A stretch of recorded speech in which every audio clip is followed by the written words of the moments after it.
కొత్తగా పెళ్ళైనటువంటి వారు హనీమూన్‌కి వెళ్తే ఇద్దరు భార్యాభర్తలు ఒకరిని ఒకరు అర్థం చేసుకుంటారు. కొత్త జంట వీళ్ళ ఇష్టాలు వాళ్ళకి, వాళ్ళ ఇష్టాలు వీళ్ళకి తెలుస్తాయి అనే ఉద్దేశంతో అమ్మాయిని, అబ్బాయిని ఎక్కడికైనా ఒంటరిగా ఒక వారం రోజులు పంపిస్తారు. అది హనీమూన్.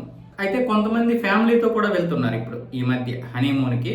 ఎందుకంటే ఫ్యామిలీతో బాగా ఎంజాయ్ చేయొచ్చు. రాత్రి వాళ్ళు ఒంటరిగా ఉంటే సరిపోద్దనే ఉద్దేశంతో చాలామంది ఆ విధంగా ట్రిప్‌ని ప్లాన్ చేసుకుంటున్నారు. అయితే ఇది అన్ని దగ్గరలో వర్కౌట్ అవ్వదు. ఈ మధ్య ఉత్తరప్రదేశ్‌లోని మీరట్‌లోని ఒక యువకుడికి ఏదో మ్యారేజ్‌కి సంబంధించినటువంటి మ్యాట్రిమోనీకి సంబంధించి ఒక వెబ్‌సైట్‌లో ఇద్దరికి సంబంధాలు కుదిరాయి. ఆ విధంగా పెళ్లి చేసుకున్నారు. అంతా బాగానే ఉంది. కాకపోతే హనీమూన్‌కి అబ్బాయి తల్లిదండ్రుల్ని, తోబుట్టువుల్ని అందరినీ తీసుకొని వెళ్ళాడు. తీసుకొని వెళ్ళిన తర్వాత అమ్మాయికి చాలా కోపం వచ్చింది. ఎందుకంటే తీసుకొని వెళ్తుంటే ప్రతి దగ్గరికి వాళ్ళు వస్తారు. మరి తీసుకెళ్ళింది దానికి కాబట్టి ప్రతి దగ్గరికి వాళ్ళు రావడం, వీళ్ళకి ఏకాంతం కుదరకపోవడం వల్ల అమ్మాయి ఇప్పుడు చిర్రెత్తుకొచ్చేసి అక్కడికక్కడే తగువులాడి ఇంటికి వచ్చిన తర్వాత ఇప్పుడు విడాకులకి ప్లాన్ చేస్తుంది.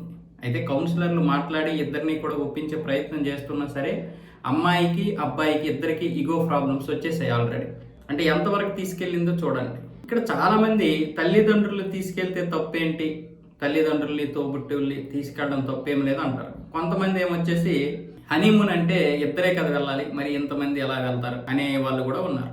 వాస్తవంగా ఒకవేళ ఇంట్లో వాళ్ళని తీసుకెళ్లాల్సి వస్తే అమ్మాయితో మాట్లాడాలి. మరి ఈ విధంగా మా అమ్మ నాన్నలు కూడా తీసుకొని వెళ్దాము, తోబుట్టువులు కూడా తీసుకొని వెళ్దాము అని అమ్మాయితో మాట్లాడాలి. లేదా అమ్మాయి తల్లిదండ్రులను కూడా అందులో యాడ్ చేయాలి. అప్పుడు అమ్మాయికి అంత చిరాకు వచ్చేది కాదేమో బహుశా.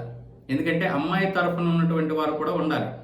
ఆ అమ్మాయికి సంబంధించినటువంటి అక్క చెల్లెల్లో, లేకపోతే అన్నదమ్ముల్లో, లేకపోతే తల్లిదండ్రులు అమ్మాయికి ఇష్టమైనటువంటి వారు ఉంటే ఈ గొడవలు ఉండవు. లేదు అంటే పూర్తిగా మానేయాలి. హనీమూన్ అంటే ఇద్దరే, అబ్బాయి అమ్మాయి వెళ్ళాల్సినటువంటిది. ఈ మధ్య కొంతమంది ఫ్యామిలీతో వెళ్తున్నారు. కానీ ఎలా వెళ్తున్నారు? దగ్గర సంబంధాలు అయితే వెళ్తున్నారు. దానివల్ల ఏమవుతుందంటే ఎవరికి ఇబ్బంది ఉండదు. లేదంటే అమ్మాయికి ముందు చెప్పాలి, ఇలా వెళ్ళాలనుకుంటున్నావు, నీకు ఇష్టమేనా కాదా అని చెప్పాలి. అలా ఏది చెప్పకుండా ఇష్టం వచ్చినట్లుగా తీసుకొని వెళ్ళిపోయి ఇప్పుడు అమ్మాయి తప్పు అంటే ఎలా?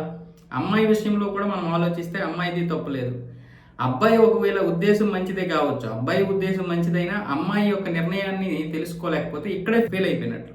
లేదంటే పూర్తిగా హనీమూన్ అనేది క్యాన్సిల్ చేసి పడేయాలి. అప్పుడు ఈ తీర్థయాత్రలో పేరు చెప్పి గుళ్ళకి దానికి వెళ్తే బాగుంటుంది. కాబట్టి ఇలాంటి పొరపాట్లు ఎవరు కూడా ఇంకా చేయకండి.